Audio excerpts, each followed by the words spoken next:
I'll tell you about another study that was done, and it has to do with perspective. And they took a group of 75-year-old men, they put them in a house that was set up as if they were 40. The amazing thing about that study was when those individuals lived for a week as if they were younger, their blood pressure changed, their height. Actually, they got taller. They had pictures of them before and after, and they asked people that didn't know them what age they thought each person was. And the after picture they always thought was younger than the before picture. And it's just that mindset of feeling younger, thinking younger. I don't know, it can play a huge role. Hey everyone, thanks for joining us for another episode of At Home with Emily, a podcast about creating the life you love. We are in part 3 of the series that we're doing about living life to the fullest and just finding ways to enjoy a quality life for many years. We're not talking about being stuck in a facility for those last years, which is something that I think a lot of people fear, that decline, but really being able to enjoy your years. And Dr. Stacy Goddard is here with us again today. And Dr. Goddard, I know we camped out on that study last time about physical activity. Yeah. And so we've established, I think, for anyone who is listening, the importance of that. However, that is not the only factor when we're looking at a long quality life. And I know this is something that you have studied for many years. What are we seeing when it comes to that lifespan? I think we all know that in America, we don't do it great. What is it? 1 in 5,000? Is that what it is? Yes. 1 in 5,000 of us will live a century, 100 years. Right. But it's much higher other places, isn't it? Right. So one of the classes that I teach is called Physical Activity for the Aging. But in that class, we talk more about just physical activity because we know we as people are more than just the physical. And when you look at the holistic person, there's just a lot more involved. And anyway, I have my students read a book called The Longevity Plan, and it's written by a cardiologist who found this village in China that he went to study them because they have 1 in 100 people who live to be 100 as or opposed more. to 1 in 5,000. Right. They're growing their own food. They're getting fish from their own little stream that goes through their little village. And those are good things, but that's not really practical in the Western world. Although there's a lot we can do to, have a healthy diet and all that. But he found several other things than just the typical, diet and exercise is the issue. And a lot of it had to do with their mindset, their outlook of life, the sense of community that is in their village, how people look at them as older adults. They're revered more than, being a burden. And the purpose of life. Them all, all the older adults that he talked to and got to know during that time. And when I say older adults, I really mean the people that are 100 or older, that he was able to get to know and kind of get their outlook on life and and how they had a distinct purpose, as part of their community. So let's kind of talk about that for a second. When you're talking about purpose, we sort of have this. I have a friend who jokes that we have a culture, work till you die kind of thing. Work, work, work, work, work. And then you get to retirement. And then we do see that sometimes when we get to retirement, we don't know what to do with ourselves. We've always worked. And so is work something that is giving you that purpose? Can it be? Can you continue on in some capacity with work? Do you need to replace that? What are you seeing in those years, the retirement years? A lot of times we see people that is, when you think about work and the amount of hours you spend at work in a week and the length of time, like spans of years, that we do that, for some, it does become their identity. That's just what they do. And, you meet someone, that's one of the questions, well, what do you do? So it's an identity thing. And then when you leave that situation or you retire, we think, oh, yay, that's a good thing. But there's a certain portion of people that go, well, now what? If they haven't built up another part of their life, you think, okay, well, maybe you've had kids, but now they're grown and they have their lives. And so you're not as much connected always in that way. And so having something else, earlier when we talked, it could be you play a sport and you have that community and you can do different things, but it doesn't have to be that. It can be so many different things, from volunteering to being, part of different types of organizations that you're learning. You've got faith groups that have a ton of opportunities in that way, community groups. We do see fewer of those than we did back in the day. Those social connections aren't what they were. When you think back to the 50s and 60s and things like that. So one thought that I had is, my parents are both retired. And they work at a mission where they help people in need. And they actually take my third grader with them in the summer. And he does whatever he can do. He sorts the shoes. He helps unload the groceries, just all the things. But what has struck me is the friends he has made there are elderly men. And they're probably in their mid-80s. And they are there working full days, stocking shelves and talking to people and asking them about their story and helping them. And so to me, when you talk about purpose, that was what I first thought of. Yeah. Is they have found something that they're passionate about, which is helping people because that's part of their faith. Right. And that's what drives them. So is that part of it? Is that what they're looking at when they're talking about that purpose? Yeah, absolutely. Having something that gets you up in the morning, that you're like, oh, I'm going to go do this. Yes. And for some, it truly is getting, maybe you have some aches and pains in the morning as you're getting older, that kind of thing. But getting off the perspective of just ourselves, but thinking about how I can then go serve others, or help other people is a big driving force, in terms of giving people purpose, in their life. So that example that you gave is perfect, for spot on for what you're talking about. Yeah. So purpose is one thing that you highlighted. Another thing that I know is talked about in that book is the stress levels that we put upon ourselves. Sometimes it almost feels like we've created a stressful culture. I'm not sure how or exactly. Part of it, that's what makes us unique. We are drivers. But then, like you said, if you hit that retirement time, how do you lower that stress? Is it throughout your life, or is it especially in the later years? How does stress factor into it?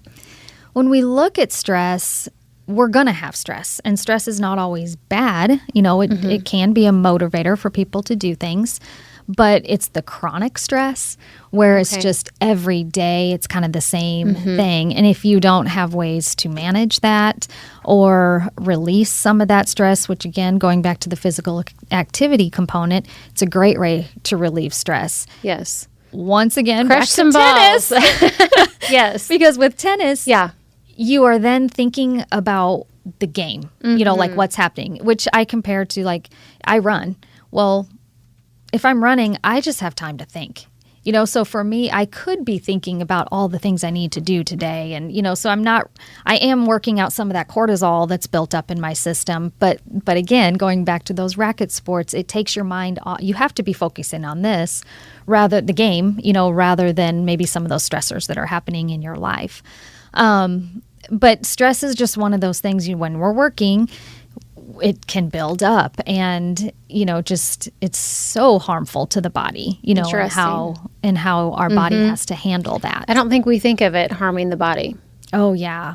Yeah. There's just so many ways of, even things like increasing your blood pressure and, it can affect us cardiovascularly and mentally and, all the different things with stress. So a few things. One is managing it, how do we manage, but also our mindset of it. I think in the United States, we tend to let little things bother us. For example, driving down the street, and stopping every The 5 light is minutes. green, Right. Yeah. Those types of things. You cost me 3 seconds. Exactly. Sometimes we get worked up about that, and that's stress. That is that, Interesting. elevation of your heart We don't rate. even think of it that way, though. Yeah. But if we had the mindset, we change our perspective of realizing it's not going to make a difference on the time I get there to, that this person paused a little longer Have than you you seen wanted that them bumper to. sticker that says, "Go around me, I'm retired"? No, but that's pretty good. Yeah. I mean, that's definitely the perspective that you're Right. talking about, though. I mean, you can still be relaxed in retirement. You Right. don't have to work and keep going on your job if you're done working. Right. But you have to replace it with something, right? Right. So I'm going to give you a little story that was in the longevity plan about a lady who had her house, and she could see the river from her house, and it was very peaceful and everything. Well, then, a developer, somebody came in and they built like this high rise that blocked her view of the river. And Dr. Day, who was the cardiologist who was researching them, he asked her about, well, doesn't that make you mad? That they just built this house. And she's like, well, what good is it going to do me to get mad? That now her idea is, well, I'll just walk down there and look at the river instead of staying up at my house and looking at the river. And it's that kind of perspective. Seemingly simple. Right. That I don't feel like most of us would go that route. We'd be mad that there's now My house was here before. right. But changing our perspective on all of life. I mean, it sounds simple, but you're really saying like the glass is half full, right. not half Right. empty. Yeah. But it's hard, for us to get to that point. But It's a mindset shift because we do have a little bit of the entitlement. I don't know if it's culturally or I don't know. I do feel like that even with myself or even my own kids sometimes. I don't know. yeah, We just have so much. right. It's got to be part of it. Right. And it's one of those things that, again, going back to the volunteering and, having that as a purpose, putting yourself in someone else's position, is a big part of that. Stepping outside of your own world opens your mind pretty quickly. Right. Right. So, And then the last thing that I know that you mentioned in that study also seems simple, but eludes many people, which is sleep. oh, yes. Is that really a factor when it comes to longevity of life? Right. Yes. Sleep is huge for everyone. And people struggle with it so much. We have so many people that either have medical conditions related to sleep, like the sleep apnea, that type of thing, or they don't stay asleep. You wake up and they're not getting enough sleep. Maybe it's because of, their job, their schedule, whatever. But that is the time that our bodies repair. We're pushing our bodies all day long to do everything we need to do. And then we have to sleep and let the body, come down and repair all those processes that we have pushed it to do. And you're talking all about day. the brain as well as muscles, all the things. Everything. Mental and physical. Yes. Yeah, very much. So, and the part of the reason that we've seen why we aren't sleeping very well is our routine factor. We know that we should go to bed at the same time and get up at the same time. So we're much more in that circadian rhythm. But we have a lot of factors that, we have the blue screens, our phones, our, all those and how they wondering if they you work were with going to the hit brain. that. And so there is some science behind being off the screens Oh, yeah. in the evening time and also in the morning time, right? Right. Right. And so basically my understanding of the blue screens is it's very much like light, like sunlight, where it triggers us to be awake. So if you would follow the cycle, when it gets dark at night, not like at 5 o'clock you go to bed, but you start to wind down, and you think about melatonin and, all those processes that help us sleep, we're interrupting that cycle. So it just makes it, harder for us to get in that deep sleep that's really needed to repair our bodies. And when you're just doing that time and time and time, you're just, you're continuing to not let your body fully recover. So it's a big cycle. Anything else that you want to hit on that we haven't asked you about? The one thing I'll tell you about another study that was done, and it has to do with perspective. And they took a group of 75-year-old men. They put them in a house that was set up as if they were 40. And they had to be there for a week. They were told, not to bring anything that would be from like today's time. But the magazines, the newspapers, everything was from the years when they would have been 40. And they were told, talk about things that were happening. And they did some pre-tests and some tests afterwards. And the amazing thing about that study was when those individuals lived for a week as if they were younger, their blood pressure changed, their height. Actually, they got taller, which I know sounds weird, but part of that is just the standing up, the feeling younger, standing up straighter, Purpose, those types pride. of things. Right. Eyesight was a little bit better. People, Interesting. I know that one I can't understand, but that's what they found on that. They had pictures of them before and after, and they asked people that didn't know them what age they thought each person was, and the after picture they always thought was younger than the before picture. And it's just that mindset of feeling younger, thinking younger. I don't know. It can play a huge role in And having a purpose each day. Yeah. And making sure that you find that as the years go on, and Right. knowing that it could change over time. Right. Because the men in that study started talking about their work, as if they were still doing it, I think brings back As that opposed purpose. to in the past. Yeah. Yeah. Dr. Goddard, thank you for sharing that perspective with us. I think that will get all of us thinking about our lives a little bit differently, and the seniors in our lives as well. Well, thank you for Appreciate it. having me. And thank you for joining us for this episode of At Home with Emily. I hope you've gained some new perspective. I know that I sure have. If you are watching us on YouTube, please be sure to like and subscribe so you're notified every time our new episodes drop, which is on Wednesdays. You can also head to aroundtheozarks.com to sign up for our daily newsletter and find out about all our podcasts.